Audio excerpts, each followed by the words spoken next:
Welcome back to the round table. Normally we have 6 people. I decided to go with 5.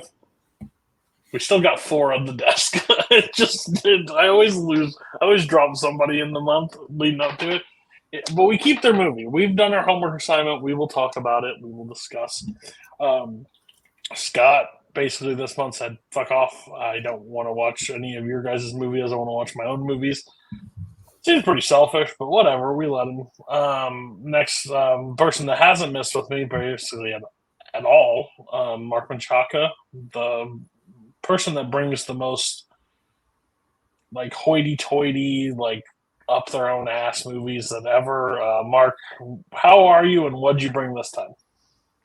Yeah, I gotta do that all the time, especially when I brought Brawl and Cell Block 99. Yeah, 100%. Yeah, I'm doing pretty good. I brought I like sometimes like to use the show as an opportunity to bring up a movie that I saw once years ago, forgot about, and then I want to rewatch it. So that's why I brought The Drop, underrated Tom Hardy Gandolfini film. Yes. Next up, old man Kirk Kowalkowski, grumpiest man in the community, and never happy about really anything. Maybe you and Brian. I don't know. Matter where it's at. No one else in this call. I've never been grumpy a day in my life. We'll start now. Kirk, how are you? What'd you bring? I'm doing good. Last month, I was visiting New York City, and when you're in New York City, you obviously are reminded of a lot of different movies, but there's one in particular that I was kind of in a lot of the neighborhoods and locations that it was filmed, so it was reminding me of this movie. And while I was on my trip, Cody texted me and said, "Hey, you want to do Roundtable?" And I said yes, and I knew exactly what movie I wanted to do, and that was Serpico. Nice. Swore it was going to be In the Heights. Missed opportunity. Maybe. I was in the Heights, actually, but I didn't go that next up, he did all his homework, he says this time. He watched all the correct movies last time he was on. I think he watched Curse of the Black Pearl when he was supposed to watch Dead Man's Chest. Small print on the poster. Zach Ford, I'm very excited for what you brought today because this has been a tucked away movie that he doesn't want to let other people watch. And he finally let us watch it. So yeah, it's one of my all-time favorites. I've been threatening to bring on the show, but scared to because sometimes the community can grab a hold of things and it's just like no longer a special part of me anymore. But I always knew that I think Cody would be really into it, so that's why I wanted to bring it. But it is The Commitments. Yes. Out of respect to him, I have not watched this because of that. It's like the movie What If. I watched it and started telling people, and then Paul's like, "Wait a minute, that's my movie. Why are you telling?" I was like, avoid this. Dude, I just saw a movie and I liked it. I don't know what you're doing. You can be the What If guy. Each movie, each actor, each director only gets one person that can like it in this community. It's like when Bowman and Koho got into it about the Jimmy Stewart guy. I was like, dude, you guys have seen 15 movies. Whoever wants to be the guy, be the guy. I don't care. Not my part. Jeremy Potters is supposed to be here. He could still be here at any point. Hasn't seen my message yet, but he brought Machete. Danny Trejo, so we'll talk about that batshit crazy movie in a little bit. But I brought Blood Diamond. Me and Zach, we were talking before we got on call. I brought it. This seems like a movie that I would have seen at this point. I should have seen at this point. Big fan of Leo. It's the same year of The Departed, so it's like that Leo's year of those two movies. But I finally wanted to see it, and I figured this was the okay group to bring. Honestly, I know what it's about, but I don't know how it sits. And I fully understand, Zach, about bringing a movie that you really like and what it could turn into. It's also really hard to bring a movie that you like because you could get just shredded for 20 minutes by somebody, and I don't want to sit here and watch my movie that I like get shredded. That happened for A Matter of Life and Death last time I was on, so yeah. We will be interested to see how this all goes. We're going to start with Blood Diamond. So I knew what it was about. I knew what it centered. But I didn't. And I've seen clips, but I wouldn't say I've seen whole scenes. kind of it's a mixture for me. I didn't love like it's not going to go into. It's really brutal at parts. It's hard to watch at scenes. Like overall, I think Leo's doing okay.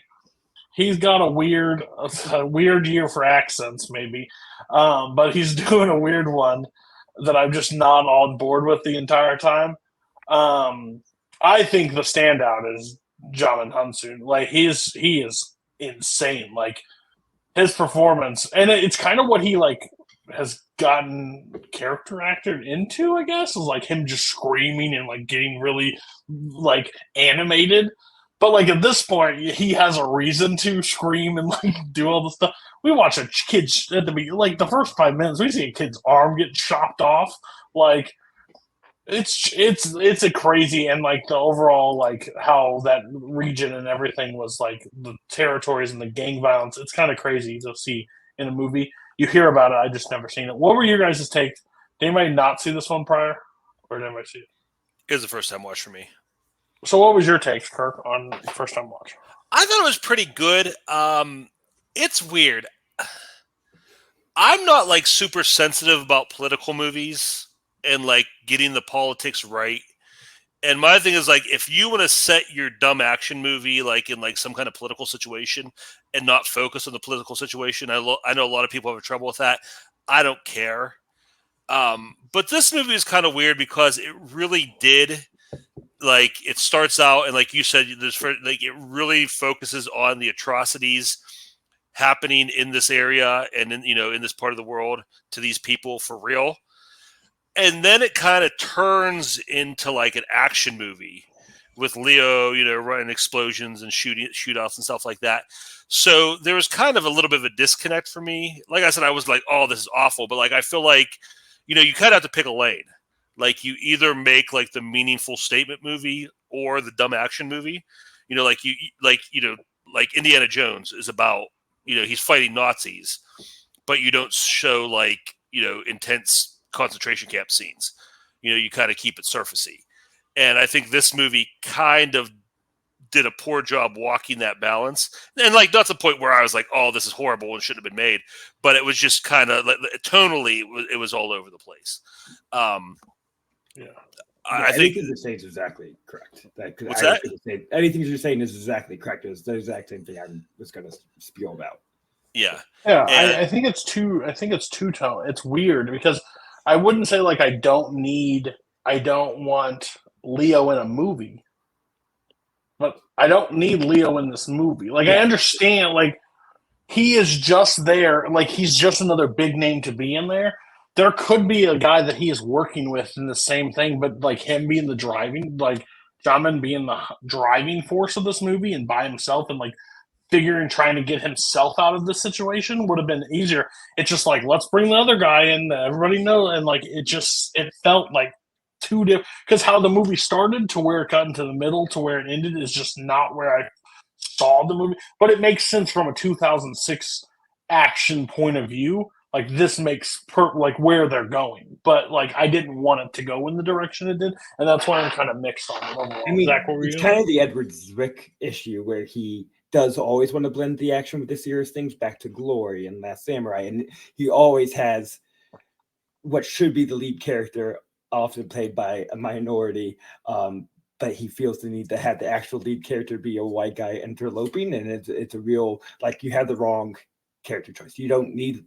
I think there really is two movies. There is the action movie, which is Leo's movie, that could be really great on its own, and the dramatic statement movie that Jamin Hansun would lead that could be very powerful. But yeah, mixing the two, he doesn't know how to meld them together in a way that you can still feel adrenaline. It feels uncomfortable when the dramatic moments are happening because then you're stuck in a chase scene and you're supposed to feel thrilled. And then there's the whole romance thing that doesn't work for me at all, going in as well. That seems completely out of a third kind of movie, some kind of like wannabe Casablanca thing. It makes no sense. I quite don't like this movie for those reasons. And the thing is, there's like one really brilliant, perfect scene of when Jimon Hansu is talking to his son and trying to get him to, like put down the gun and say, come home with me. And it's like perfect in a vacuum, a perfect 10 out of 10 scene. But mix it with the rest of the movie, it kind of comes out of nowhere and it's not fully earned. Because the son stuff gets so sidetracked by everything else they're pulling in. That should be the main focal point of the story, but you kind of forget that was Jimon Hansu's driving force until it needs to be. Kirk, I may have cut you off. What were you did you have more to say? I'm sorry. No, it's okay. I mean, that's fine. We were talking about that. I was just going to talk about Leo's performance. I thought it was like, it took me the accent took a while when it first came out of his mouth. I was like, "Whoa, okay, this is gonna be rough." But I got kind of used to it, and I mean, I don't think he did. Definitely not his worst accent of the year, but I think he's solid. Like I said, his character does feel out of place, but he plays the character well. And I think in another movie, you could that movie we're talking about. This movie probably should be. I think you could still fit this character in it. So I don't think it's necessarily his fault or that character's fault. And Zach brought up the thing too about the romance too. Like that was ridiculous. Like there was no need for it, and B, like within the story itself, it made no sense. And like was a weird choice of how to treat journalistic integrity. Like they should not be having the relationship they have. Yeah. They're trying to have the love-hate thing, but there's kind of just like too much hate, too much opposite to make it make sense. This is another. It's like the movie. Well, we just had a movie on Rainmaker. I think we were doing, and it was like that weird like love like story. It's the same way I felt like in this one as that one. I was like, I don't need this like at all. Like, I wish I like my facial reactions while watching this movie, because how the beginning goes, I was like, I picked the wrong movie. Like, I do not want to talk about this stuff. Like, because this is brutality, and like this is where we're starting in 5 minutes. In an hour, half of these people are going to be dead, and most of them are probably going to be kids. So it was going to be rough, and then we just went completely off, and I was just like, "What?" I was so confused. So, film culture as a whole often will talk about like we don't make movies like this anymore, and this can kind of be that movie. But the one thing you got to give credit to modern movies is they are kind of cutting out the unnecessary romances if it doesn't fit what the movie is doing. But between Blood Diamond or Rainmaker, it was such an old Hollywood cliche that you have to force some kind of romance in there to either get like female viewers in, which is bullshit, or to I don't know, have some emotional attachment to it, and it not necessarily. I think we've learned from that. I'm giving you over 2 hour runtime, but you're going to have to give me at least 5 minutes of some love making. You got to get it in there at some point. Yeah, I understand a lot of blood, a lot of guts, but listen, that woman, that man, put them together at some point. Wild. Mark, if you'd shut up, please, and let other people talk. But go ahead, tell me what your thoughts on Blood Diamond are. I mean, listen, I'm going to let the people the interesting opinions talk, because I'm going to have kind of the dumb guy opinion, at least of this one. I mean, like because like most of that didn't even like it like being like the intertwining like themes here that never even popped in my head. I think it's maybe just because like I've seen this movie before, so it's kind of one of those.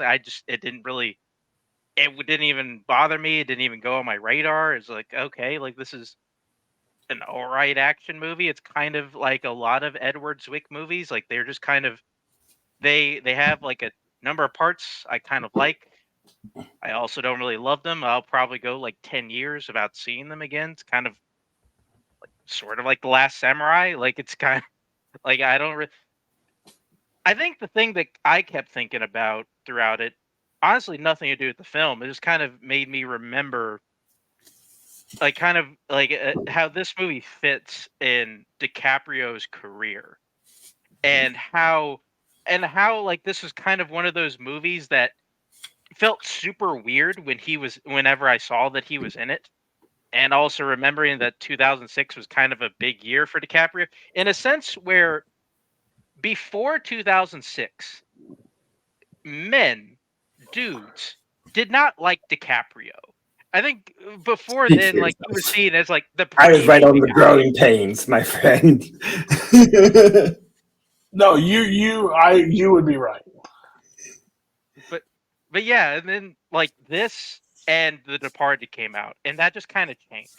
Like he now became that guy, and I just that was the thing that just kind of like kept going through my head is remembering 14-year-old me watching this movie and just being kind of weirded out that this is the Titanic guy, like like being like the soldier of fortune guy that's going after blood diamonds. Like okay, whatever, sure. Sure, pal. Sure, pal. Yeah. No, I mean that makes sense. This kind of was the year that Leo grew up because even if you think about like Gangs of New York, like he still had that boyish edge. Yeah. That was like his attempt, and he's just not on a boat. He's just doing the same kind of love story out of like, but with some vengeance in it that he is not. Like Aviator, I would say is one is like step up, but I still think like Catch Him If You Can, he's still playing the young like guy. So it's like he's doing. This is like the role that he's like, I'm gonna just do different than I've ever done. I'm just gonna flip it on its head and just try in 2006. And I think it's like. But I will agree, like growing up, Leo was not like the actor. But now, so I'm really bad with like directors and stuff. That stuff doesn't ever really click unless they're like a big one that I just noticed. Like Edward Zwick, it makes perfect sense why I feel like mixed in this movie. I think I'm mixed on every one of his movies, like that I've seen. Like there are good parts, there are bad parts. Hello, Jeremy. There are good parts and there are bad parts of his movies, but overall, I would just rather not like revisit them as often. Like Last Samurai, I know like Scully says like that's one of his favorite movies of all time. I was like, that's crazy, Tom. Like I'm bored in that movie. I shouldn't be. I shouldn't be excited, but I'm bored. Jeremy, thoughts on Blood Diamond? Did you see it before, or is this a first time watch? It was the second time. Actually, and I watched it last, like most recently. It's okay. Like it's fine. Like it was. I don't. It's weird that it was nominated for so many Oscars. I think, but like I don't hate it. It's kind of shocking at the beginning, but yeah, they do shock value at the very beginning, and then it just doesn't live up to any of that hype the rest of the way. Yeah, and the reason I brought it is because it's one of my biggest blind spots with Leo. I would say I'm a pretty big Leo fan. So, and I was like, man, I don't know why I haven't seen it. Probably won't watch it again anytime soon. Won't be a watch, but I figure with this group and what movies were coming in, I was like, let's throw Blood Diamond. Let's see what's going to happen. So, anything you guys wanted to add on Blood Diamond before we move to the next one and get scores on this one? No. Okay. Yeah, I think we talked about it. And then again, I thought this could be more thought provoking. That's why I put it first because it was like I feel like if I felt like this way towards Blood Diamond, I can just imagine Zach and Kirk and Mark. So I should have been the champion of this one. Be like, this is great. Nope. I'm at 3 stars. I was actually like, it could be 3.5, I guess, but like overall, it doesn't. How this movie starts is not how this movie ends, and it just is unnecessary to have Leo in this role when he doesn't need to be. It could have been a nobody, really, to be the person and him having to do the stuff. So I'm 3. Mark. I just realized that this comment is going to sound weird given the subject matter, although I found it fun enough. Like at least like the action right of it. And I still don't find anything like just super egregiously bad. So like I'm sitting at like a 3.5. I think the more I sit on it, it's probably a 3.5. Like I don't think it falls below that. I think it's a 3.5. I think they're as fine. I'm reversing my decision. You sound like you're nearing a 3.25. That's like I do not do that. I'm not Andrew Barr. I'm not a moron. Kirk, what is yours? Yeah, I mean, there's a lot of good pieces to it. Doesn't necessarily gel together well, but there's a lot of good stuff kind of just scattershot throughout it. So I'm at a 3. Okay. Zach. I'm at 2. It kind of makes me mad. Okay. This is a safe space. You can tell us your feelings. Jeremy. Still wiping cobwebs away from your eye. What's your a little bit, yeah. Yeah, I love my work schedule. I'll give it 3.5 just for the fact that I had never seen the dude from Supergirl in anything else. And Leo drops Afrikaans like out of nowhere. So that's kind of cool. Like he learned that and he did that kind of work. So I'll give him an extra half star. I'll give him 3.5. I didn't realize Leo was in Supergirl. Next up, so we're going with the drop next. Mark. So this one's I'm a little indifferent. I'll just lead. I don't have the James Gandolfini like appreciation because I've never seen The Sopranos. It's one of my biggest like spots, and I don't like. I feel like that could carry a little bit of weight if you are a Gandolfini fan in this. Because is this his last film or one of his last films? Yeah. So, like, I feel like that could have like some sort of effect on it. It came after Enough Said, right? I believe so. Also, this is like for me. I don't care who the hell is a writer on anything. I looked at who wrote this movie, and there are some movies in this guy's list that is like my personal like favorite. He wrote Shutter Island. He wrote Mystic River, I think, and Gone Baby Gone. Yeah. So when I saw that, I was just like, "What did you just give Ben me?" Affleck's Live by Night. Listen, I'm not Kaleb Koho. I left that off for a reason. Shut up. So, Mark, like, where did you like? Because was this movie big? I don't remember anything. So, where did you discover? Why did you just go like Tom Hardy, one of your guys? Is that it? Like, where are we at? Like, you got your white guys that you're a big fan of that you like to do action movies. So, was this one of them? I'll be completely honest. I'm not 100% sure how I really heard about this movie. I think it was a mix of like I think at the time like I kind of would look to like IGN for like kind of film recommendations. I think I halfway remembered like an IGN review that this was okay. I mean, listen, it was like 2014. Like, come on. Don't trust IGN ever. Even back then, It was a long time ago.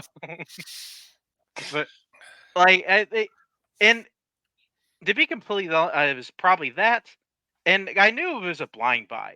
And I think and around that time, if I saw a Blu-ray of something looked kind of cool and it was $10, I bought it. Like I'm a pretty simple bean in that. You're Tim Brzakala. I'll still do that. You're Tim Brzakala. But yeah, like I mean, I watched this movie. I watched this movie around that time when I bought it. I think it was like 10 years ago. I saw it. I really liked it. I liked it quite a bit. I thought it was one of the better movies I think that came out that year. And I never really thought about it again until you asked me to be on the show. I thought, this is a good opportunity just to kind of throw on movies like this. Like I never really, I've never really, I haven't really thought about. It was a good time for a revisit because I didn't really remember much, and I'm glad I did. I still like it quite a bit. I really like at least the way how the story goes. I still kind of felt this way like in watching it now. I never really knew where it was going. I kind of love this Tom Hardy performance, especially to where his character ends up and how he plays it throughout the entire thing of just kind of playing like this dweeby guy, like who just kind of kind of wasting his life like working at a bar.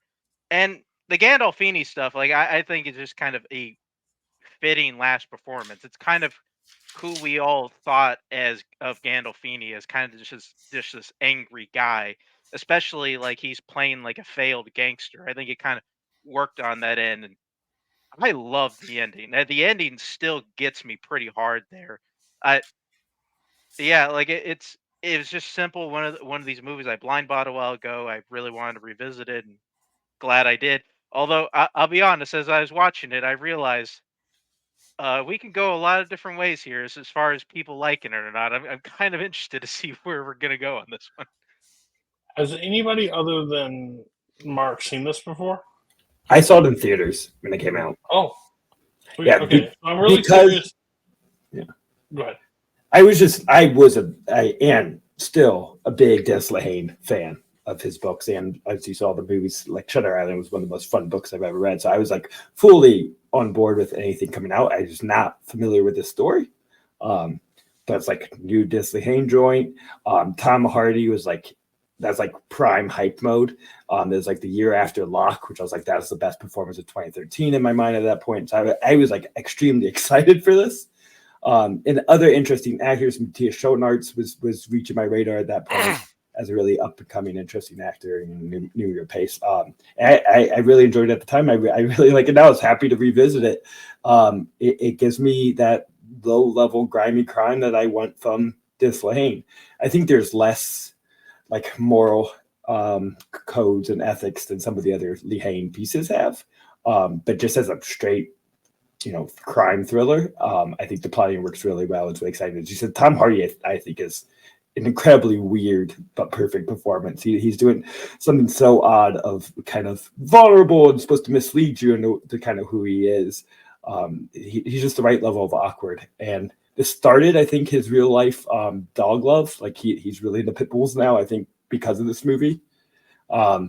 Which you kind of sense that he was having a good time. He can seem like someone that's not giving his full effort sometimes. And I think he had a take on this character, and I think it makes it more interesting than it could have been. It could be something more rote if you didn't have someone with unique takes on how to deliver his performance. I am forgot it is a European director, and then this movie is just like filled with Europeans, but it's supposed to be New York, and you have Matthias Schoenaerts, Tom Hardy, New Year Pace, and fucking what's his face from Animal Kingdom, who's Australian. Two of the main characters don't even speak English as their first language, but they're all trying to do their best New York accents that they can. It's pretty funny, but so it's a European look of the New York crime movie. I'll go to the king of crime. Probably committed a few of themselves, so we just haven't found out yet about him. Kirk, what is your take on this? Because this feels up your alley, but I could have missed. So, Oh yeah, definitely. I mean, it's that small time, like low stakes, like grimy kind of crime thing that Zach was talking about. That is right up my alley, and I thought it was pretty good. I really liked it. I think Hardy is good. I'm very hit or miss. Usually miss on Hardy because usually he's going just way too over the top and working too hard to draw attention to himself. I think this is a nice, like along the lines of a Locke, where he's actually giving like a little more of a subdued, nuanced performance. It kind of gave me like real On the Waterfront vibes. The relationship between him and the girl, and just his like kind of like awkwardness, and he's seen some stuff and he's lived, but he's still got this kind of like at least feigned innocence to him. I like Gandolfini in this. I feel like this is alternate reality Tony Soprano, where things kind of just didn't work out for him, and he's in the same world but definitely not living the same life. And that one the part where he's talking about his dad being sick, and he's talking about, he's like, I went to the hospital and I saw the beeping on the thing. Like that was such a Tony Soprano line. And I had a lot of fun with his performance. It really was giving off Paul Schrader vibes to me. Like it felt like a Paul Schrader movie. My only issue with it is I think, in line with Schrader, I think it ends a little too clean. I think Hardy's character kind of gets off a little easy. The fact that he doesn't have like a final confrontation with Gandolfini, he spared that. He kind of, it's implied that he gets the girl. I feel like that was my biggest downside of it, was that just I wanted a messier, uglier ending than what we got. But overall, I thought it was a really solid movie. He gets the dog too. That's also Yeah. cool. It's the dog and the girl. Yeah. Jeremy, what was your take on it? Well, yeah, I don't like. I had only heard of this movie like I think in trivia. Like it's always asked, is like, what's the last James Gandolfini movie? And I was like, I've never heard of that. And we looked it up, and I went, oh, look at these people that I know that are in this movie. Still never heard of it. I really liked it. Like I was hooked from the moment he saved the dog from the trash can. I'm in because I'm a dog guy. So I'm like, oh, this is a good dude. Uh, like we got a good guy here. He just happens to be a poor schmuck that works at a bar. And the whole time I'm watching, like every twist and turn, I'm like, I don't know where this is going. And it bothers me when I can't figure something out. I like to nail it. And then all the way up to the end, when the reveal and he just pulls out and like shoots the dude in the bar, I was like, oh, he's the crazy dude. Okay, cool. I like it even more now. And his little speech about like it's pieces of shit like this, they'll never leave you alone. Like they're just like he's like a chivalrous murderer. Like I don't know how to describe it. Like he's got a weird code of ethics and values that he like enacts. I was totally cool with it. I like James Gandolfini a lot. I thought he was very Gandolfini in this movie. Uh, I liked it a lot. Numi Rapace was really good. I'm kind of surprised. But like he's like Zach said, it's a lot of Europeans and for not Americans trying to sound like they're from New York. And most of the movie, I thought they were in Boston. So that's how that worked out, I guess. Like they're fine. They're all good actors. John Ortiz showing up in another movie he has no business being in, but there he is, like being a side character through it. Did really well. But it was really cool. Like it still felt cool, like all the way through, even though it's dirty and grimy and it's kind of just like your back neighborhood bar situation. I like the setup and the premise. And my favorite scene was when Tom Hardy finds the bag on the fence and he opens it up and he tries to show James Gandolfini's character, cousin Marty's like, you need to look at this. And he's like, I don't need to look at shit. He's like, I'm gonna stand right here. And he's like, I don't need to see that. I don't need to see Dottie. I don't need to look what's in that fucking bag. And I was like, yep, that's right. Because he knows what's in the bag. He doesn't want to look at it. And Tom Hardy wrapping it up like a meat. I didn't put two and two together until the very, until stuff went sideways. I really enjoyed it. I'm really happy I got to watch this. Yeah, I didn't know. I maybe put just too much on it, which I shouldn't have because I hadn't really heard of this movie. So, and I don't normally look into things before watching it. And I just did because I was like, the draw. So what the hell is this? And I saw some ratings, and I looked at some stuff, and then that was my problem. That was my biggest downside. But overall, no, I had a good time with it. I think I'll like it more maybe on a rewatch. Um, Tom Hardy is one of those great mysteries for me. Like, there are days that I think he's awful. I'll be 100% transparent. I think he's awful. But then there are times that I think he's like one of the best actors working. Like, it's the most Jekyll and Hyde I've ever felt about a guy. Um, and like the movies I would say that people would be like, Cody, you're a fucking idiot. I would agree with Zach. Like, what's the title of that movie? Him just in the fucking car the entire time? You were muted, but It's locked. it's incredible. It's like I've never seen somebody like hold my attention for just being in a vehicle by himself, like just that entire interaction. But then there's times I'm just like, please get this guy off the fucking screen. But this was not one of them. And I think James Gandolfini, which I will be watching The Sopranos later this year, which I'm really excited about. Maybe that will help me also. So, anything else on the drop? I don't want to cut anybody off. If you want, Mark, do you have any scenes you want to talk about? Any performances? Any things? I mean, I think like I kind of brought this up before. I think kind of going through it. I think in this rewatch, I think I was almost a little bit afraid that it was kind of moving too slow, and that like maybe this isn't kind of the like thing I remember. Although I think this movie does kind of beautifully culminate in the end.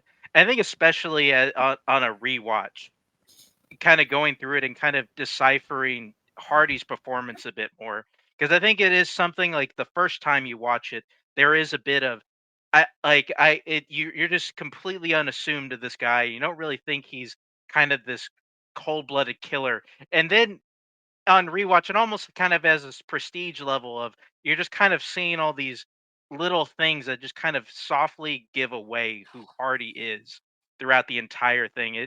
It's kind of a nice thing to kind of go back on like throughout. And like, yeah, I will say also, like, this is probably like this is I'm on the show every month, and I think this is only the second time that everybody has liked the movie I brought on. It doesn't happen often.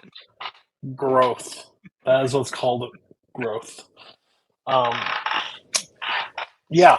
Um, and I'm really glad that he's nice to the dog, because honestly think you hurt a dog at the beginning of your movie, you don't have a really good success unless unless you bring vengeance to the person that injured the dog. So it's kind of twofold. Mark, what's your score on it? Yeah. I'm very glad the drop got its turn this month. I still really like it. It's 4 stars. It's great. Definitely was not spot on the wheel. I can tell you that. He just picked it this time. He makes his decisions. He gives me fucking a Batman animated movie, and then all this because of the wheel and all this. Wish this would have won a couple months ago or whatever. Jeremy, what was your score? I'll give it 4 stars. I liked it a lot. Yeah, I liked everything about it. Nothing really took away from anything. I don't think it's perfect by any means, but it's really enjoyable.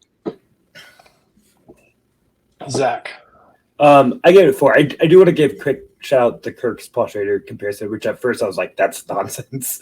But then I thought about it for a second, and it kind of unlocked something of just like the character study of, a lonely guy in a weird, dark occupation. And it makes sense and gives me a little more appreciation. So yeah, I give it 4 out of 5. I'm trying to not do my bit. Kirk. Really solid, really watchable movie. I'll give it 3.5. I'm also a 3.5, which I haven't had Blood Diamond, so maybe I need to rewatch The Drop. So that's my thoughts behind that. Could be 4. It's been a long time. Huh? We watch it after a week. It's been so long. I'll let the group know if I change my opinion. Next up, this fucking batshit fucking crazy ass movie that has too many fucking people in it that I just this is I've gotten to know Jeremy over the course of him being in trivia. I don't want to be insulting, but this is probably the one of the most Jeremy things I could have ever seen come across my screen of what I know. Totally fair. Machete. Danny Trejo. I'll just get this out of the way. I ain't in love with this movie. I'm just not. Yeah, and it drove me crazy from time to time, I will be honest with you. And I'm all for goofy like kills and stuff and like goofy action and like over the top people. There's just a lot of people in this movie that are just giving some of the worst performances I think that they've ever given in any movie ever. And I think that's the point. And I still don't like it. So it doesn't stick. You can keep your Steven Seagal and take it somewhere else for me. Like, way too much screen time for Steven Seagal. I kind of vowed that I would never watch a Steven Seagal movie since my uncle made me watch a lot of them growing up. That was changed this apparently because he gave it to me. Jeremy, I'll let you gush because I'm assuming you just love this movie. Well, I do really like this movie. Like, do I think it's top tier Robert Rodriguez? No. Last time I was on, Mark brought From Dusk Till Dawn, and that's as high as you could get. And when I was on last, I brought The Sting, which won like a shitload of Oscars and is one of the best movies ever made. This is not one of the best movies ever made. I don't pretend like that wasn't the point. I wanted to bring something fun and silly and something I knew might not even break 3 stars for whoever might be on. I also grew up watching a bunch of Sylvester Seagal, Steven Seagal movies, thanks to my dad, who was a big fan in the 80s and 90s. So it's just so bizarre. It's a movie made off of a fake trailer based off of a character from the Spy Kids franchise. Like, there's nothing going through that creation. There's no way it was going to be good. That's it. Good. Huh? That's it. That's why it felt like to me. That's what it is. I'm not trying to be like this crazy person, but it felt like a grown-up version of Spy Kids of like how this thing was made. Is that accurate? It's because he's the Yeah, same director. He's Oh, on the fuck, machine. okay. Like, he's the same. You know what? That checks all the boxes I need to check right It's now. totally absurd. It's one of the most absurd things. Robert Rodriguez directed Spy Kids? Yeah. Oh, Yeah, all of them. Yeah. What did That's the like studio a third have of his on career him? as Spy Kids movies. What did the studio have on him? Shark Boy, Lava Girl. He just loves these weird kids movies. He loves it. I am. That literally just shook me to my core. He loves as much green proceed. screen as he can use now. Yeah, if you can give him green screen to use and as many filters as you'll let him like go through with editing and stuff, he'll do it. Like, don't tell him he won't, because if you've seen Machete and you haven't seen Machete Kills, and you thought this was bad, go watch that and hate me later. Like, it's fine, because it's way worse. But I love how everybody's playing a part they shouldn't be playing. Really, like Robert De Niro trying to use a Southern accent and be like a racist, like senator from Texas or whatever. Like, there's no reason for him to be from Texas, like, except that it's Machete, and they kind of address the only real thing they address is like immigration and like the system, and it doesn't work. But they don't fix anything; they just kill a bunch of people. Like, Jessica Alba is just hacking her way through every line she's got. And I love it. It's like even more so than like Fantastic Four. I mean, she's macheteing through everything and it's chopping it up, pausing when she shouldn't, speaking when she shouldn't. It's fantastically bad. I love Jeff Fahey. Like, he's the only one that like I feel like committed to what he was doing the entire time. And yeah, all the guest stars and sides pieces and all that stuff. It's just so wonderfully goofy that I had to bring it. I had to bring a little taste of what my brain does all the time, and it's Machete. Like, it's when I think of movies and action and stuff like that, I just see grainy, grisly, bloody, dirty, stupid fun. That's what Machete is. Yeah, everybody can take it from there. I'm just Okay. All right. I'll say this movie lost me early because it's like, I love like gritty 70s exploitation. I'm like, okay, give me that. So it opens and, we're getting like the digital scratches on this, whatever. Okay. And then the shooting starts and I see the first CGI blood splatter. And I'm just like, how dare you? Like, if you're going to try to recreate the 70s exploitation and you're going to dump that much CGI in it, I'm washing my hands of this movie 3 minutes in because that's just the exact opposite of what you needed. I don't know, maybe their budget wasn't high enough, but I mean, that's where the money should have went. That's what the money should have went into, like Paul Verhoeven level squibs for this movie, and they just really chinsed out, and it just sucks you out. And it's funny that you say it looks like a Spy Kids movie because I feel like that even though they're trying for gritty, this movie just has a sheen on it that like just makes it look the exact opposite of what they're going for. And I think about like when Tarantino takes a 70s exploitation movie, like, Kill Bill or even something like Glorious Bastard, you look at the movies that he's kind of like riffing on, and he just takes it to another level. But then and then with this, it's just like, I mean, they could have done something cool with this, but just the fact like, oh, we're just going to try and recreate. And no matter what the era, I hate any movie that's like, oh, we're just going to take screwball comedy or 40 screwball comedy or whatever, like time sensitive genre, and just recreate it beat for beat. Like, why bother? And I feel like that's what they're doing in this one.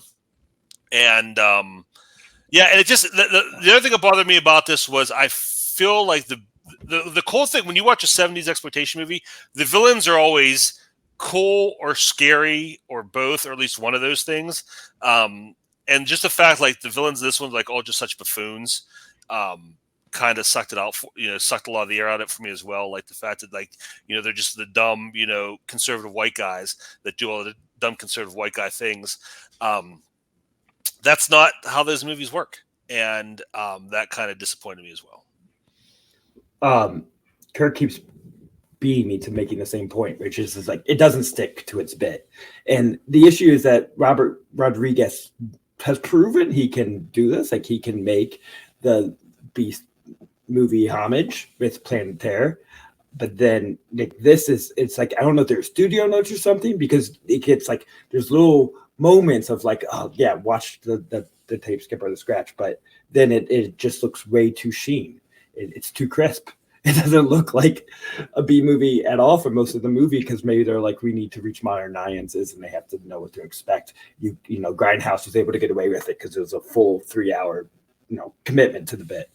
And it's really crazy to say now in 2024 that this is now it's the worst movie made based off a trailer from Grindhouse, because Thanksgiving honestly rules. Thanksgiving stayed with his bit. It is. I don't think Machete is crazy enough. I liked it enough, but I think it was toned down a little bit too much. But I liked the shitty performances. I hated Robert De Niro in it, because that, once again, is not what those movies were like. They didn't get these like A-list actors in bad roles. It was Jessica Alba types. It was like washed up stars. It was Jeff Fahey types. Those are perfect for these kind of movies. It has to be people that like naturally aren't going to deliver the best performance. It's a little out of there. And Robert De Niro is just distracting, because it seems like the joke itself is the casting, and that's not where the humor should be coming from at all. But Michelle Rodriguez, I thought rules on it. And I said I kind of enjoyed Jessica Alba doing her really, because it's that typical like too attractive to be in the role that she's in, to be in like the position.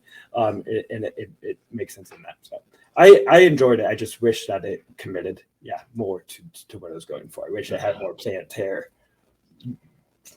messiness to it. I've learned a lot of things in these last couple of minutes. Not that Robert Rodriguez did Spy Kids. I knew that. The Thanksgiving thing, I did not know. I did not know this was the trailer from Grindhouse. Like I was lost on that. That's kind of awesome. And also, the whole Spy Kids thing. Junie Cortez is trying to play Chicano gangster like in this movie the whole time. Like I don't know how we just skipped over that. Trying to forget it. Listen, I'm not going to sit here and say you guys are wrong, but it's so stupid. I gotta like it. I don't know what it is about it. It is my guy right there. It's my guy. It's I just wanted it to be stupider. It wasn't stupid enough. What are you talking about? That's what shit kills. Like he's like killing all these people, and he's like sexing up every woman he runs into. It's the that's a dumbest Monday for movie me. What are you ever talking made. about? Like I don't like, and then we got Cheech Marin as a priest, like who's running around with dual wielding shotguns. Like, come on, like I don't like. It like there's nothing about like I can't make like a great argument that it's good, and people brought up the performances, and you're absolutely right. Like this movie I think opened my eyes to how big of a crush I had on Jessica Alba like in the late 2000s, because I don't remember her being this bad in this movie. Like holy shit, she's awful. Like I didn't know that back then. I see That was it her now. whole career. I think it's on purpose. And I said she's able to give it. I don't know about that. Like, Can we name a movie she's good in? I saw a lot of there's a lot of this performance that's when it came out in theaters. There's a lot of this performance that's in Good Luck Chuck. No. Idle Hands my ass. I'll tell you right now. Do you know my answer to movie she's good in? Machete. She's good. It works. I don't know. Like just everything about this movie is so dumb, and I even kind of love that they don't even bother to like shoot like new scenes that were in like the old Grindhouse trailer. They're just like the same. They just look the same, and they have to create situations to like just have that shot. I love how they just create a situation just for like that thing where he's on the motorcycle and he's got like the minigun like on the motorcycle. And we just see Danny Trejo put a minigun on a motorcycle and just like jump off. It makes no sense, but they did it, and it's awesome. Like I don't know, I can't give you an explanation of this, but it does work. I don't know what it is. Mark, you I don't need enjoyed to. this. This checks. This checks every box. Like why you say you like this. Yeah, I forgot this I- was a Mark's pick before the show. I just assumed. yeah, right. This definitely checks a Mark box right here. There's a sequel to this. Oh yeah, it's not very good. Machete Jeremy's killed. spot on about that. It's awful. Oh, okay. Well, it's not very good. Well, neither is this. When I saw Robert De Niro just holding up two just guns, I was like, you know what? Can we also I'm talk about the fact how they killed De Niro, and then big twist ending, he wasn't killed, and then immediately they kill him again. Like Yeah, they had to give Lindsay Lohan an opportunity to kill him, and also they needed the ironic border death. So it's like, well, we can't decide. He should die both ways. Well, he'll just die both ways. Why not? I knew this movie was bad. You said blood and everything, where he spins and takes 3 people's heads off, and then he takes this naked woman downstairs and then just has her just stab him in the leg. Like he's okay. Like he hears people coming. He's like, oh, gotta get it in while I can get it in. While the woman takes the machete and stabs him. I was like, yeah, that makes perfect sense. And then she gets shot in the head. And I again, another wish I had a camera. When Steven Seagal walked through that fucking door, I said, "You've got to be fucking kidding me!" I was so angry. Yeah, Mark, if you bring the sequel on, I swear I'll ninja. I don't think I can. I'll be honest. Can we also talk about how the final fight is like beat for beat the news anchor battle from Anchorman? I was waiting for Steve Carell to walk on screen with a trident. I was just like, and again, I don't know why. I wasn't expecting anything. The 4 of you that just shook me to my core, that I felt the Spy Kids thing the entire time, and he's the director, makes perfect. Like it just is crazy. I don't know why I didn't look that up while it was happening, but I was like, because I said, "Is that the kid from Spy Kids?" At one point, I'm like, "Yep, that 100% is." And the other one's in the second one. There you go. Alexa Vega's in the other one. You know what? I'll missed it by that much. Damn it! I wish I could have completed that trifecta. Okay. Anybody else want to say anything on Machete? I don't want to. I just want to say, shout out to their sound guys for plugging in the $6 Million Man sound effect every time Steven Seagal pulled out the katana. Beautiful. No reason to do that. It doesn't help anything except make it that much goofier, and I appreciate it. If you're watching, thank you. Also, one tiny thing. No. Even though the city does kind of suck sometimes, I did kind of like seeing the Austin skyline in a, big budget film. That was fun. Sure. Jeremy, what's your scores? I mean, it's not good. It shouldn't exist. I feel like this is a movie that exists because they did the trailer and the internet was a thing, and a bunch of people like me were like, "We want to see that movie," and then we saw the movie, and then for some reason we want to see it again, and we just don't listen to people on the internet. 3.5 stars, tons and tons of fun. Maybe I said 4 stars on Letterboxd. I don't remember. I'll love it no matter what. It's hard to put a rating on it, but 3.5, 4. If you don't dig it and you don't like the video game arcade shoot 'em up blood splatter, I get it. But I like everything about it, to be honest. Let me tell you, it's really easy to put a rating on this one. It's 2 stars for me. Like it was the quickest 2 stars I've ever thrown on the thing. Because there are still moments in this movie that I don't. Even if I sat there and like, what the fuck is happening? It's still better than like wanting to turn it off. I've sat through the whole thing. Kirk. It's not offensively bad, but I kind of wish it was offensively bad. In some way, that would be better. Like it didn't do enough to earn my disdain. So I'm at 2 stars. Zach. I'll give it 3. Right in the middle. Mark. Yeah, I feel like this movie is the definition of a 3.5-star movie. It just, I mean, it is a perfectly enjoyable time. Don't think you know what that means. All right. We're up to Serpico. Kirk. Was going to New York and visiting like around this makes this movie even better for you at this point? Because I got some things to say about this, but I'm going to let you gush first. Yeah, I mean, it's not 70s New York, and I'll never have 70s New York, and I'll never go to 70s New York, and that makes me sad. But yeah, it was still fun to see all that stuff. But this is just a movie, regardless, is, just tailor-made for me. You got 70s Pacino, you have 70s New York, even though most of it takes place in the late 60s.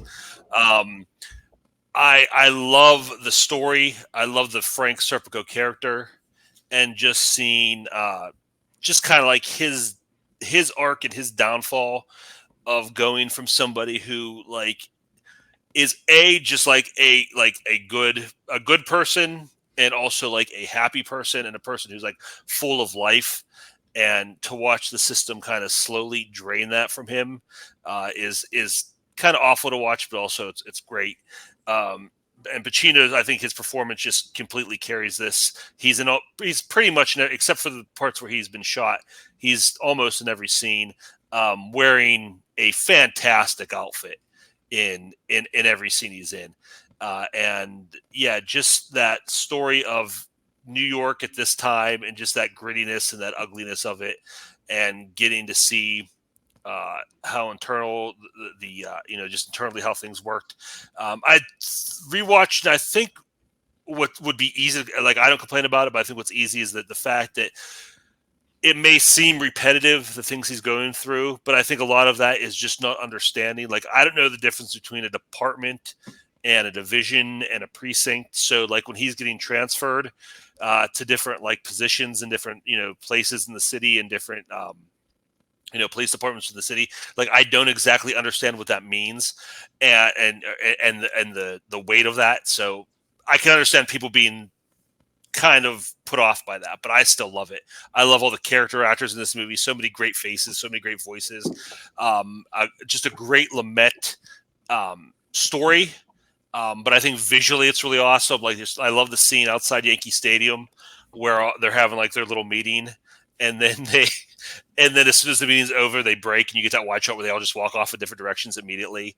And the scene where he's arguing with the one inspector under the bridge, and you get that big wide shot where he's walking away from him. So just visually, it's just a beautiful movie, and like I said, just the character moments, the story beats, so good.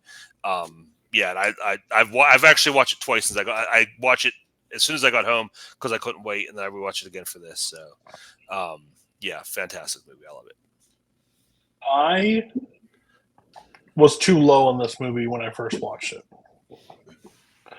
I get a little bit of like, so this came out before Injustice for All? Yes. Because I get the same kind of vibe, right? Mm-hmm. Now, Serpico is a real person, so it's not like he played the same character. But a guy trying to do like the legal thing while everything else around him is corrupt, and him trying to do the best. Similar with this, he's trying to do the best and follow the rules while everything is like weighing down on him to break the law and like to go with it. And then like one of like the most brutal like opening scenes, like his attention to detail of like him like dying on the gurney, like basically like at that point, and like how they go through the steps of like trying to save him, I think it's really cool. His performance is just incredible in this, and I think it's weird because I don't think we give him enough credit in this role of Serpico, because he's surrounded by so much of the 70s that it's just this like defaults to 4 or like lower because like he's got so many good ones from the 70s. But I overall think like just he kind of loses his sense of humanity as this movie goes on, in my opinion. And I don't know if anybody else got that, but like he wanted to be a law enforcement officer. He wanted to help. He wanted to do right, and everything around him, the people that have set this standard or whatever, has left it corrupt, and he's surrounded by even the people that I wanted to be a part of and wanted to trust is not good. So like, what do I do? And where like his group and like he tries to report the bribery and they're like, "Ah, don't worry about it, you're fine." I'm like, no, like, this is wrong. And like his other people, like, you know what, we take care of people like you when this stuff happens, and he like attacks that guy in the thing. It's just like such a, and he's like got a relationship at home. Like when he's dealing with that, then why didn't you get away from it? Like all the you feel the immense pressure of Frank Serpico throughout this entire movie, like. And when I watched it, I'm like, yeah, that's fine. But I was also like in a run where Godfather, this, and Justice for All, like I was stacking bills on top of bills. So at that point, I'm like, yeah, it's fine, but does it really live up? I think it's one of his greatest performances. I think it's absolutely incredible. I was way higher on this movie on the second watch. I got way more out of it, and I enjoyed it through and through. And top tier facial hair throughout, no matter what style he chose the entire time. So that was clutch. Like you can pull that many off, that's skills. Yeah. So I'm curious. Zach hadn't seen it. Did anybody else see this movie prior, or is this all new for the rest of you guys? It's first time for me too. Perfect. Okay. So Mark, was this first for you? Yeah, first time. Okay, so I'm curious. Fresh, 3 different people, first time seeing it. Take us through. Whoever wants to go first, just your overall thoughts and anything you knew prior to it, or like was it hyped or anything? I'm just curious. I mean, not really. I mean, like I just I always kind of knew this was kind of one of those Pacino movies everybody kind of talked about. I think I like spoiler. I went through. I think I'd seen bits of it before. Some of it was to write trivia questions for. Like it's just making sure they were right. But I think what's really smart about this movie, for at least in how they portray Frank Serpico's character, is he's a guy that just wants to be a cop. Like, that's all he wants. That's all he wants to do. He just wants to be a cop and do good police work. And he's somebody that just cannot do good police work without being kind of a dirty cop, which which is just the main hurdle throughout the film. And like that's all it's all he wants. Where I feel like in several points he honestly doesn't even care sometimes that people are on the take. Like, yeah, it kind of bothers him, but at the same time, it's like if this was here, and you know what, I could just like kind of like kind of how he did the Maneuver beginning, around it. yeah, just if I could just solve this robbery or solve this rape or whatever, like if I could just do that, I would be okay. But I can't do that because I can't move up. Nobody trusts me. Like I'm also like kind of this weird guy in the department, and if I could just allow myself to just like take this $200 like every now and again, everybody will like me. It'll just be okay. And even like I kind of love that even people in his life are even halfway giving him that advice. Like when I don't even remember which girlfriend. I think it was the second one he had in the movie where they told him that story about the king and drinking the poison. I'm like, yeah, that like she's subtly telling him, hey, just fucking take the money. Like nobody gives a shit. Like it doesn't matter. Like which is kind of a crazy thing. Like just in that little aspect just kind of kept me hooked for the entire film. Even though by the end I did think to myself, oh great, like Serpico, he's the reason why we have IA. It ruined the fun for everybody.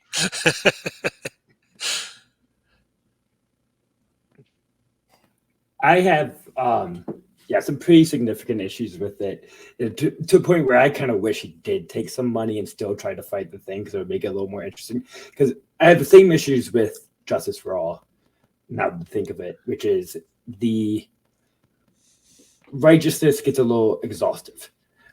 It's very black and white. There's not really gray, and it's like obviously black and white. And maybe in the 70s, there's a little more complexity to the idea that cops are bad. That's pre-ACAP generation that we're in now. But now we're like, yeah, cops are dirty, and I don't feel like it has anything else to say other than like the one guy that just can't make it clean. That's it. I think that there should be something a little deeper to it and to the ideas, rather than like it's important to fight for a better system. It's hard. Like you can't not like the movie because it's so well crafted and well made, and the New York atmosphere is like fully felt and really created. It hits its point and it runs through that over and over again to a way that I wish there was a little more thought provoking aspects to it. But it's like 20 minutes in, I get it. Yeah, cops are bad. You're having it rough. How about you want to be the one good guy? If he took the money, then there's like a little bit of a compromise to it that makes it a little more interesting. Well, I mean, I would say that, like Mark said, I what I like about the movie is he's really not a crusader. Like he keeps saying, like his whole thing is like, just transfer me. Just find me a place where I don't have to deal with this. He's not, they keep asking him, hey, will you testify? No, I'm not going to testify. I'm not, he's not interested in changing the world. He just wants to be left alone to do his job. The second half of the movie is kind of Crusader. He kind of gets talked into trying to. He has to be. Like, his back is against the wall. Like, he has no other choice. Like, his character is honestly kind of. He does have another choice. Take that dough, baby.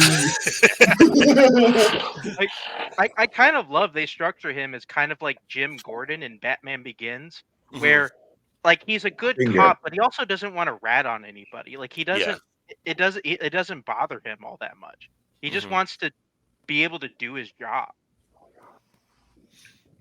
He yelled a lot to make me think it bothered him quite a bit.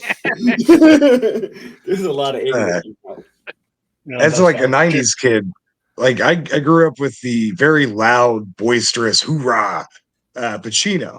So that's when I think Pacino in my brain, aside from Godfather, which is its own thing to me, like it doesn't go with anything else.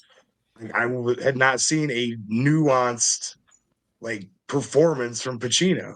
Like, and fun fact, I had Devil's Advocate queued up like to go in this, and I was like, no, wait a minute, Kirk's here. Maybe he'll bring Pacino, and it's probably better. So then I switched gear. Like, I was like, let's just go schlock, and I'll put mine up. But let's do a full Pacino episode. We get a lot of diversity. So.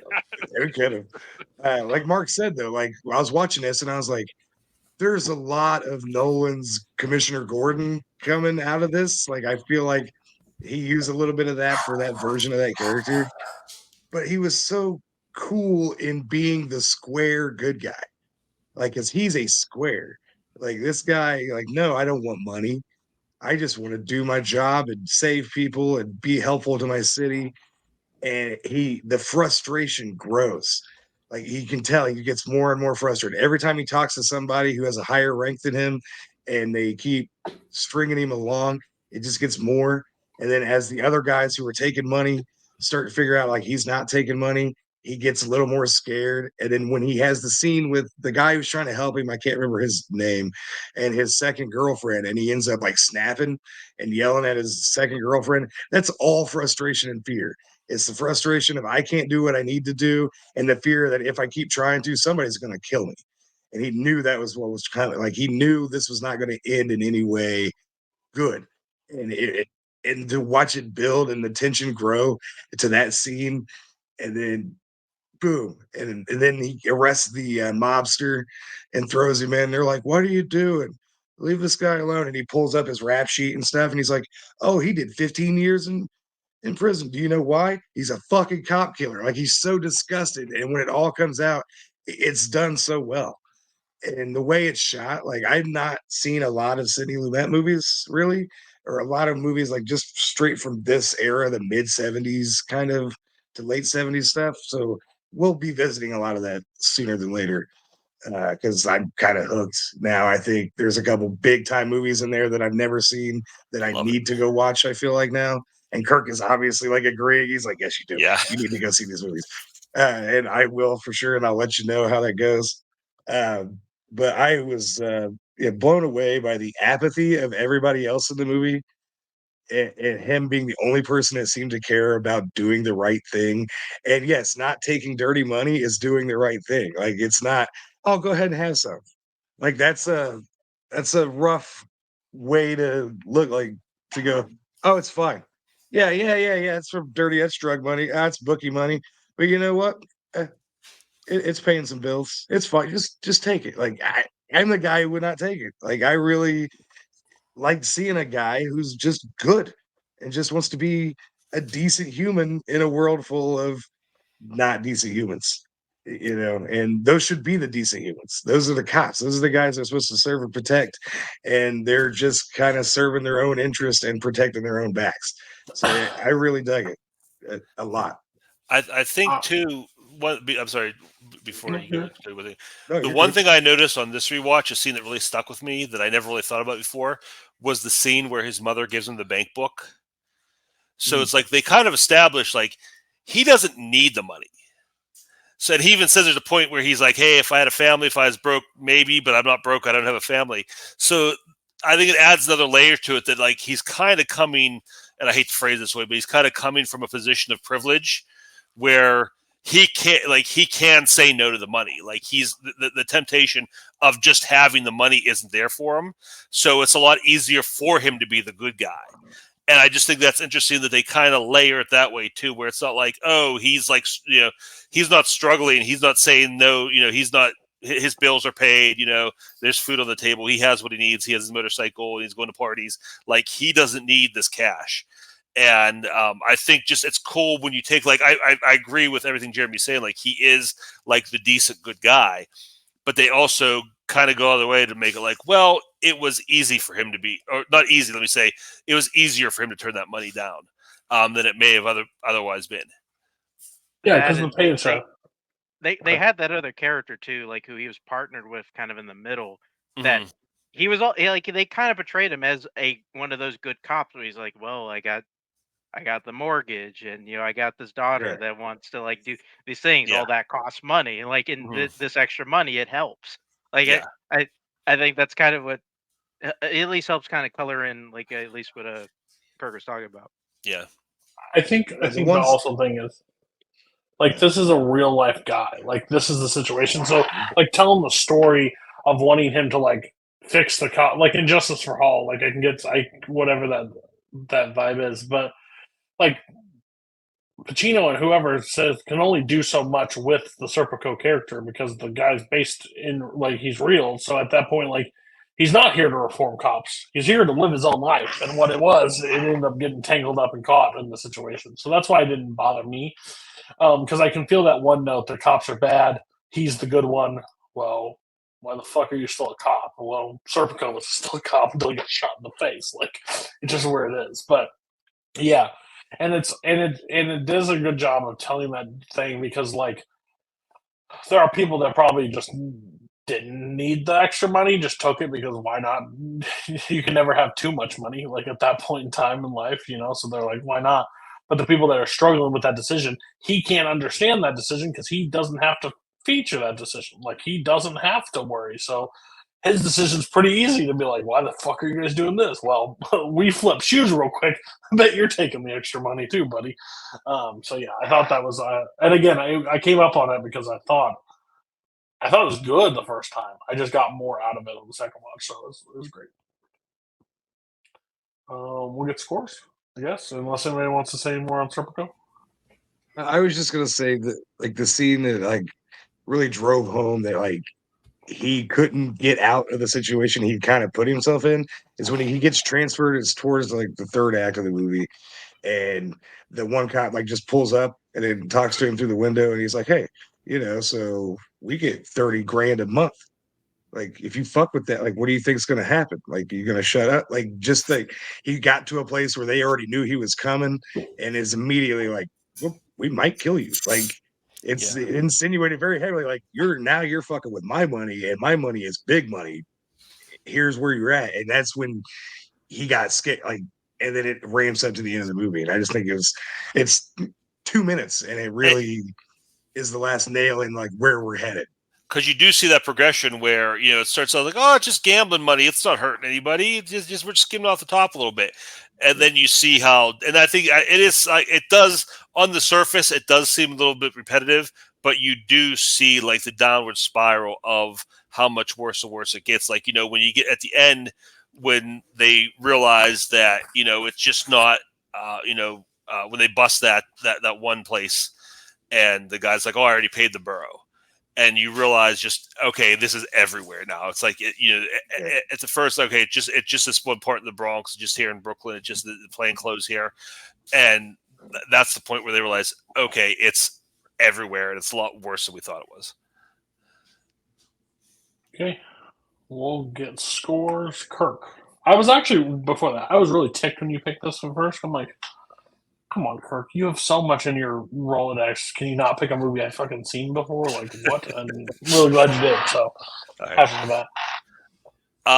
Yeah, the more, like I said, I've watched this movie twice now in the past, like 2 or 3 weeks, and it's just so completely watchable for me. Like, I could see people having problems with it, but I love it so much, and this movie is joining the Pantheon. I'm giving it 5 stars.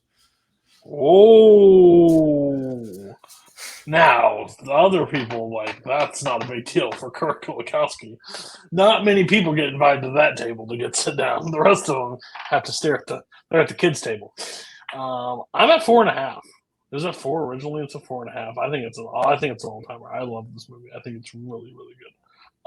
Mark, as a person that can respect mustaches, what's your take? Before the show, I was sitting at about 4 stars, but because of the conversation and also Pacino's bucket hat game, I'm going to give it 4.5 stars. His bucket hat game is pretty good. Jeremy, I'm putting it at 4 stars for now. I feel like once I get through, because I've never seen Injustice for All and Dog Day Afternoon, and I kind of want to hit those and then come back to Serpico. I know, I told you, You've got big blind spots from the 70s. And Pacino. No, I'm doing that because I'm so excited for you to watch this for the first time. And so once I get through these and then come back again, I think I'll come back to Serpico after. It definitely could go up. I have no problems with it. I just 4 stars for now, and we'll see how much I love it. I feel like I'm turning into Kirk. Eventually, I'm going to be like just Kirk, and I'm going to be like, Pacino's the greatest. You gotta lose Zack Snyder before that happens. Baby steps, Cody. Baby steps. Well, that one should be pretty fucking easy. Zach. Score. I give it 3.5. Okay, and Jeremy, don't watch Dog Day Afternoon. You can skip that. Watch Chef. Arguably a better movie on a top 100 list, and Dog Day is not. So I just want to tell them that. Okay. Last but not least, I don't know how everybody else felt about this, but I had to put this last because I love this movie. I was so excited. I had my doubts because, like, when Zach's talked about this movie very positively for a long time. This movie just worked in every aspect I wanted it to. Zach, go ahead. Where did you discover this movie the first time, and then why does it hold so high in your movie watching? So my dad must have saw it when it came out, because then when probably 2008 or something, my dad was like, "Oh, this movie is really good. We should watch it again." And so I watched it with him, and that was my exposure to it, and I've been rooting for it ever since. I've seen it, close to 10 times at this point, because it's just complete joy. I have been very framed, I'm having a hard time coming up with a 5-minute spiel on how to talk about this movie I adore, even though I already did a 60-minute episode on this on my old pod. So I should be able to come up with smarter things, but it's really just pure delight. And I am a sucker. I say my favorite subgenre is just like poor Irish culture. It's wonderful, and just that poor Dublin area. I like the brick streets, the narrow streets, and how small kind of the community feels, and the way they speak is just delightful. They kind of egging each other on, like lovable vulgarity and how they speak everything through, and the characters I really love. I think another reason why I was always like wanting to watch this because I'm a huge Glenn Hansard fan, and this is like his origin story. What is this, like 16 years before he had to start enrolling once? He just has a small part, and it's such a curiosity, and he's good in it. He doesn't have as big a part, but it's filled with unknown actors that are giving delightful, lovable, great performances. And I'm not going to know anyone's names because none of these people really have careers other than what's her face. I was in Orphan Black. These aren't really like people you've seen very much. The guy who plays the lead singer is just like the perfect vulgar oaf, and he gives a great singing performance. You understand why he's in there. He's really kind of doing a Joe Cocker rip-off thing in the way he moves his face and the sound of his voice, but it is absolutely wonderful. And I think my favorite thing about like making the band movies is when they have a realistic level of what they're supposed to be. This is they got their little Dublin fan base. They're playing in some bars. They're having a good time. You're not meant to think that they like are taking over the music industry. They've accomplished their goal. That's kind of the theme of the movie. Is like accomplishing something that you couldn't expect is enough. You don't need to be this world famous band at the end. You don't need to last forever. But they move some people. They brought soul to Dublin in a way that no one thought was possible. For the brief time it was, and that matters, and that's what moved. Having, when John Carney went manga is when you have like Begin Again, and you're supposed to expect these are like big time perfect songs. You have to have a reasonable level of what to expect from a band, and I think that's what it is. It's a cover band. They're not going to be the greatest thing ever, but I'll let other people speak.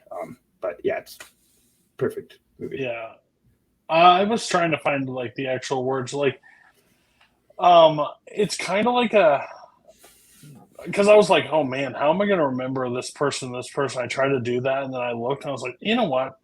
This person were really good in this movie. I don't really need to know anyone because I don't know. Like, I just want to be the person from The Commitments. That's who. Yes, I like just spending time with them.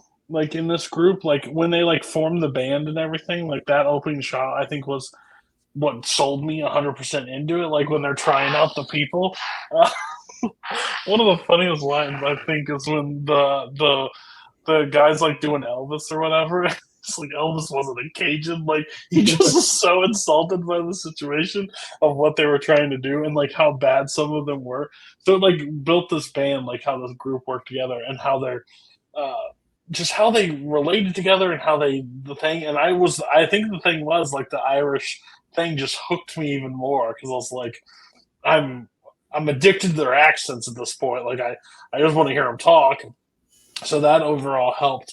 I saw a review where it was like Sing Street Wishes or something like that, and I was like, I've been known as the person that hates Sing Street. I just don't think they're comparable. Like they're both bands and they're both that stuff, but like I think this movie's way better than Sing Street. That's not a question. But this is an adult movie, and Sing Street. Adult, right. So that's my take. Like. And I'm known to not like Sing Street as much as most people, so that's not a shock. I'm not doing anything crazy for a bit. This movie just overall, I just don't think they're that comparable. But overall, I think this movie was just so much fun to spend time with, and it was such a relaxing movie to watch. And like, it wasn't more than just doing songs to like cover songs and bring soul to that. Area. So I thought that was just really cool. Like we didn't need to know that they're topping the charts and they're doing this, and one has to split off because they're worried about going on their solo career because they're too good for the band. Like this could have went 7 different directions. It was great the direction they took and just went with it. Kirk had some visceral head shakes and stuff in my comments, so go ahead. What do you have to say? It's fine. Well, here's what this movie's missing. What I didn't get from this movie was, if this band doesn't succeed, then this happens, or this band is important to these people because, that's I will compare this to Sing Street, because how could you not? And the reason why Sing Street's a better movie is because I know from the get-go why they're forming the band, what it means to them, why it's important, how it's impacting their lives. Movies. This movie is just there's only 2 people in the band who actually want to be in a band. The rest is they go up to them, hey, you want to be in the band? Yeah, sure, why not? And there's nothing driving them. They're all poor, but A, that doesn't really seem to bother them that much, and B, they're never making money or that worried about making money. So there's nothing there's no propulsion oh, we have to make this band work because. Is it possible that they're just doing it because it's that time in their life that they're doing it, and it doesn't have to be anything past that point? I mean, if you want me something to do to look forward to, that one woman expresses that. She's home with the kids. I just need something to make me feel alive. Yeah, but that's all we get from everybody.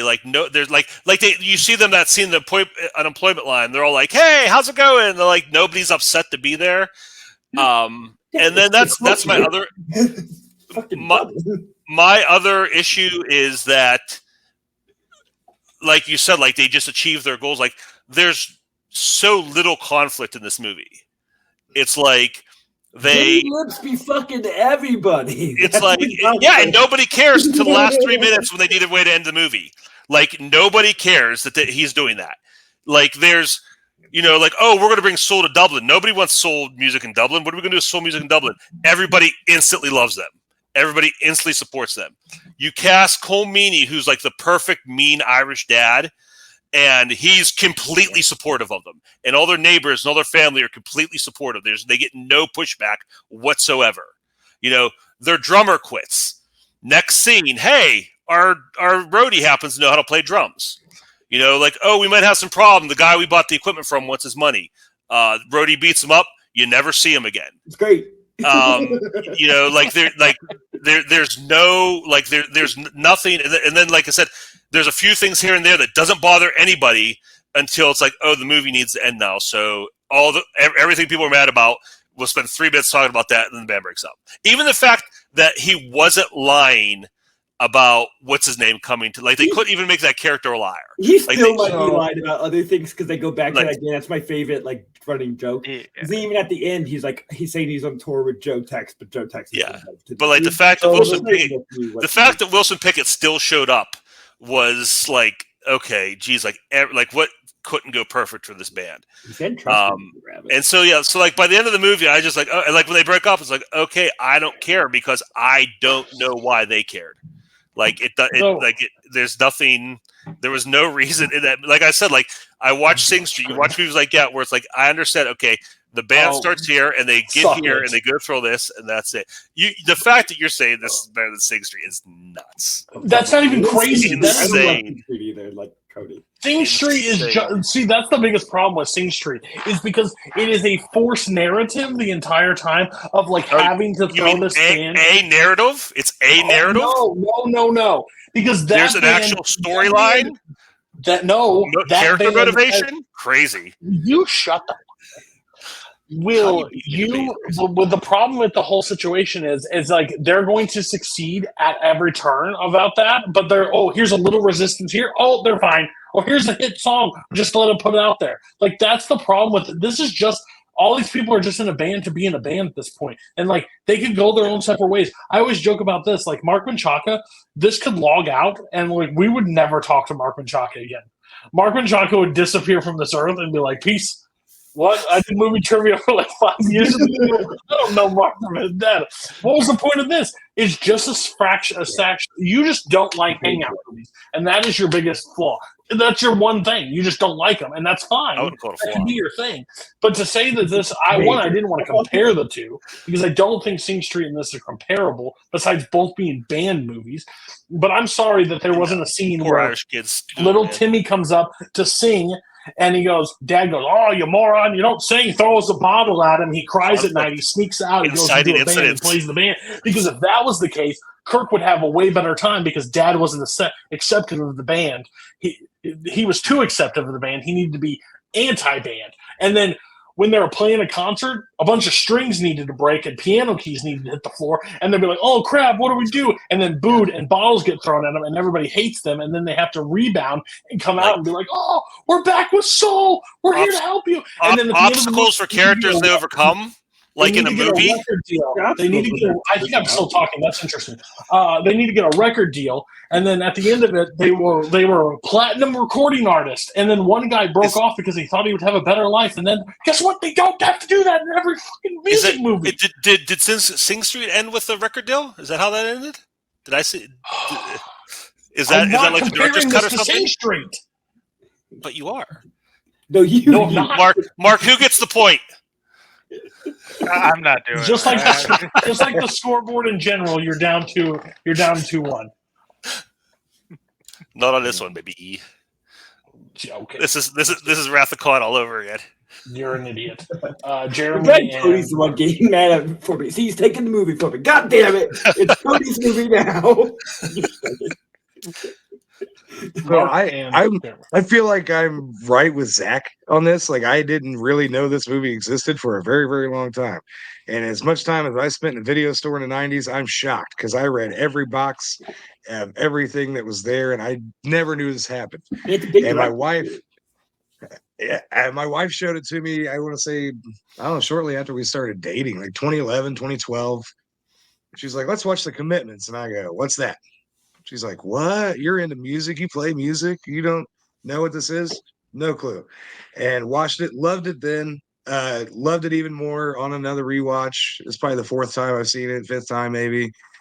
And it oddly parallels some stuff like from my real life.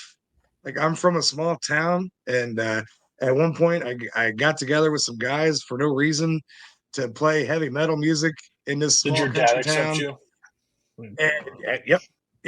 It's very similar. Like, it's very strange how much it like mirrored some real life stuff for me.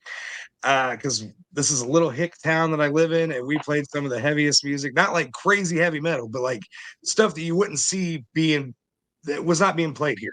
And like, you did it to do it. You never thought you were going to. You just did it to do it.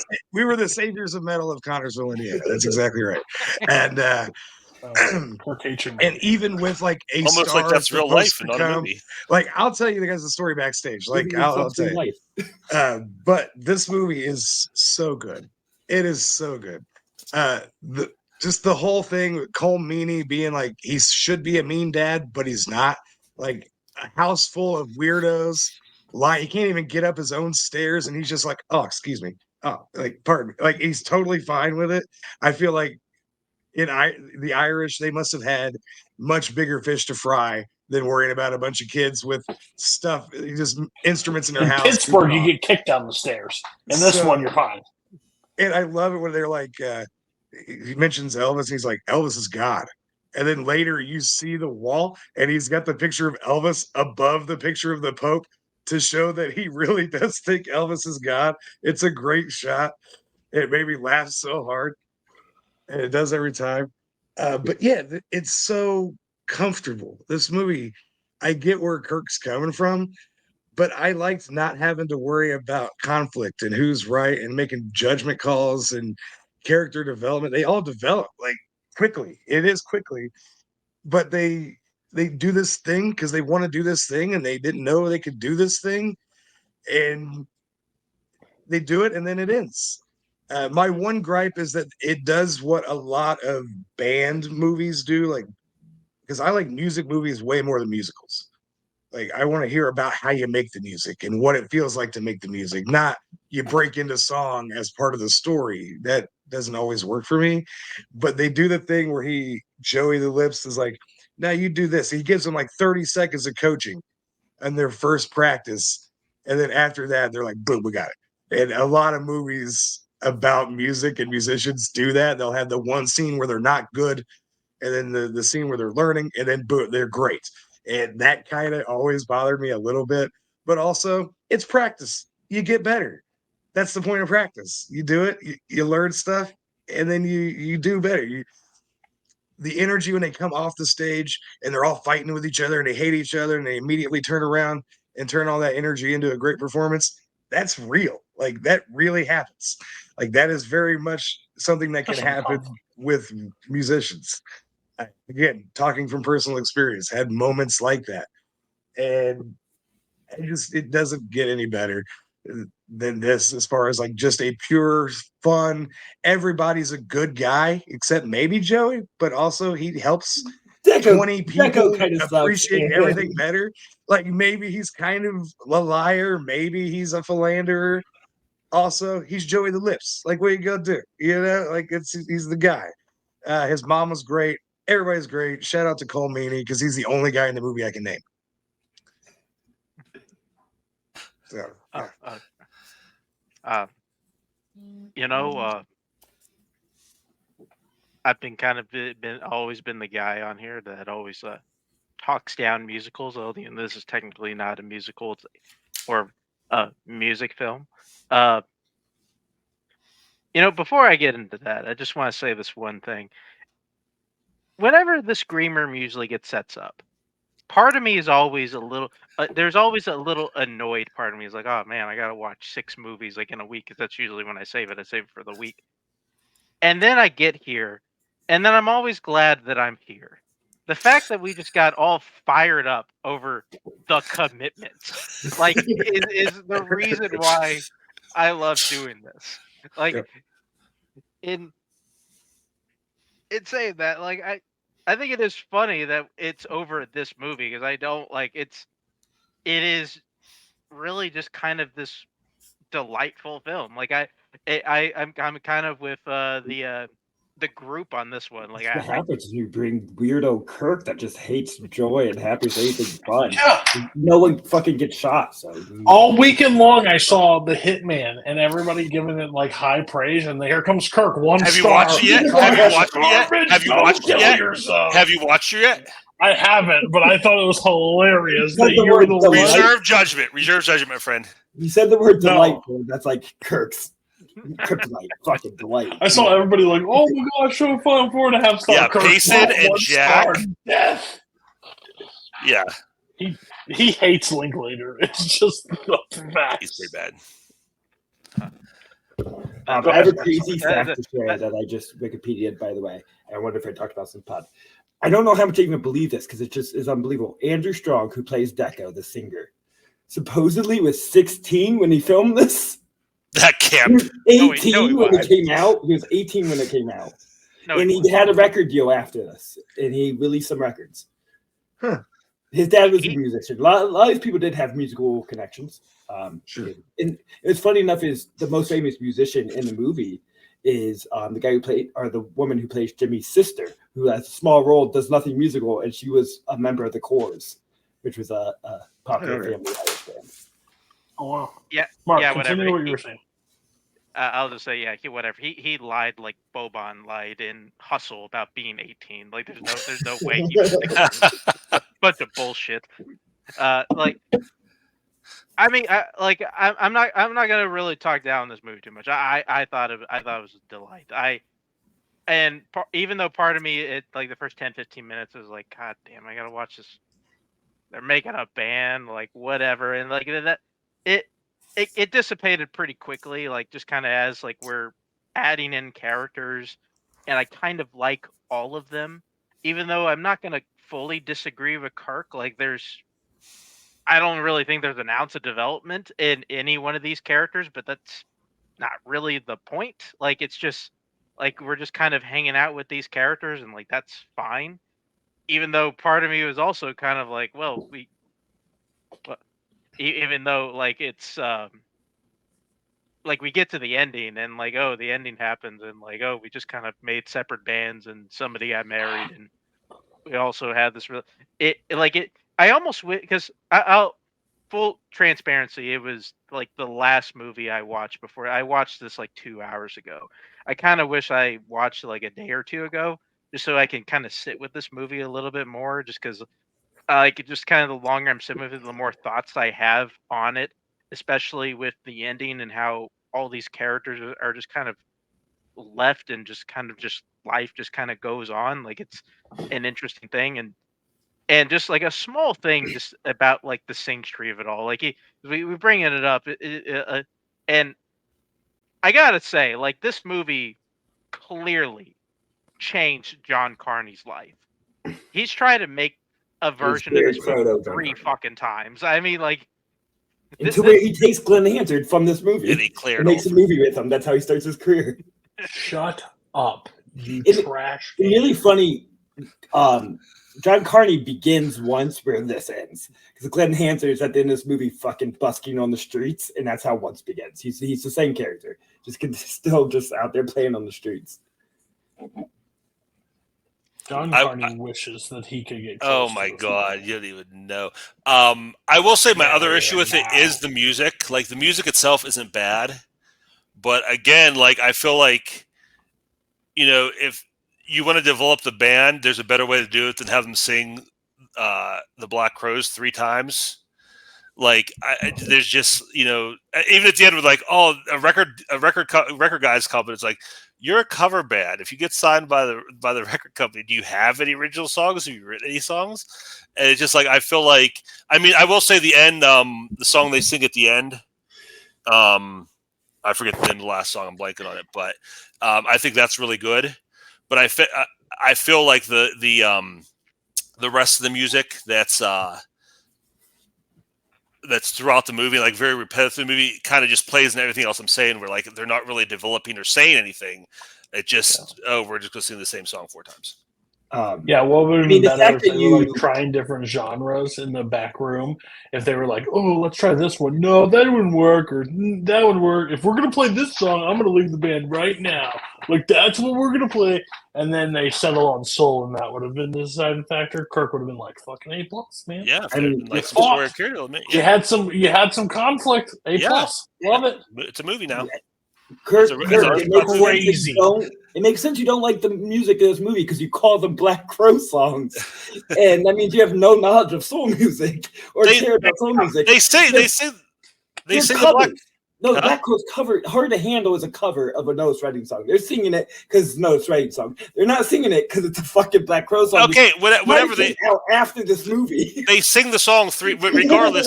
Regardless, they sing the song 3 times. You don't know soul, proven.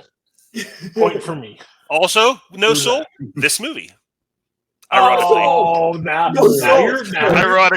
you're lashing out. You're lashing out. You're lashing out. We'll go to Kirk first because he'll be overly positive, and then we can all dunk on him with our scores. Score. Honestly, Zach, I didn't mean to go so hard at this movie, but Cody, for some reason, had to turn it into what it is. It's fine. Like I said, it's fine. I give it 2.5. I said somebody said that in a review, and I said I wouldn't compare the two, and then you're like, "Let me put on my Sting Street suspenders." How can you not? How can you not? It was Lucas. Oh, it's real simple. Don't compare a dog shit movie to this movie. It's real simple. Exactly. Don't compare the greatness of Sing Street. Dog shit movie to this movie. You can never be taken seriously as a person again. Oh yeah, never taken serious. Never. You like duck soup, sir. Don't come to me and play your moral high ground. Zach, I give it 9 out of 5. I give it 5 out of 5. Yeah, God, I have to do round table with him. I love when Cody loses an argument to me, so he just brings out like another movie that has nothing to do with talking about because he lost the one we're talking about. No, I brought up Sing Street. You disagreed. You brought up Duck Soup out of nowhere because you lost the Sing Street commitments argument. That movie sucks. It has nothing to do with what we're talking about. How did I lose the argument? You have a pivot because you lost. Almost a quick shot. We're almost done. You do FANZONE. Who's on a 2-match losing streak to me? Kirk. Kirk, thank you. Don't lose many Because you fights. filibuster with nonsense. That'll let you get away Don't with lose many fights, sucker. I'm at 4.5 it. Here's the stars. rain, baby. Sing Street, 3.5 stars. 3.5 stars. He's talking about like it's the worst movie ever made. Well, 3.5 to my 4.5 is very different than your 2.5 to 3, sir. Let's be real. Mark. Speaking this from experience, somebody who brought on Spring, a movie that I really like, and everybody tore it to shreds. I'll just say this could have gone worse. It's a 4-star film. Jeremy. Oh, it's 5 stars.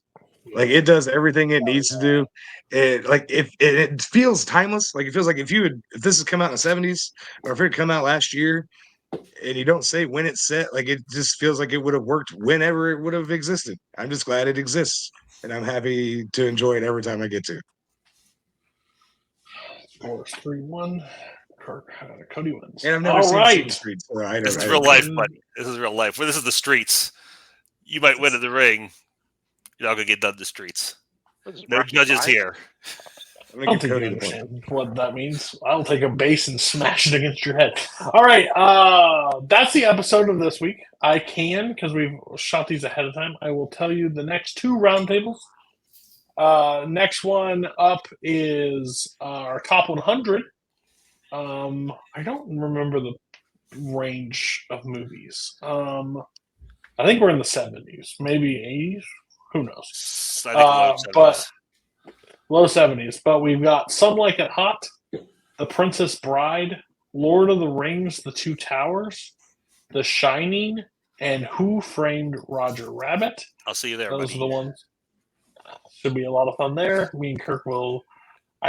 We'll probably agree on this show. He just I love Roger Rabbit, right? I hate Roger Rabbit, but he has to just show his ass. Here we go. He has to show his ass when he has guests around. And the next one is a normal roundtable, and we have 2003's Old Boy. I think the original, whatever that one that came out.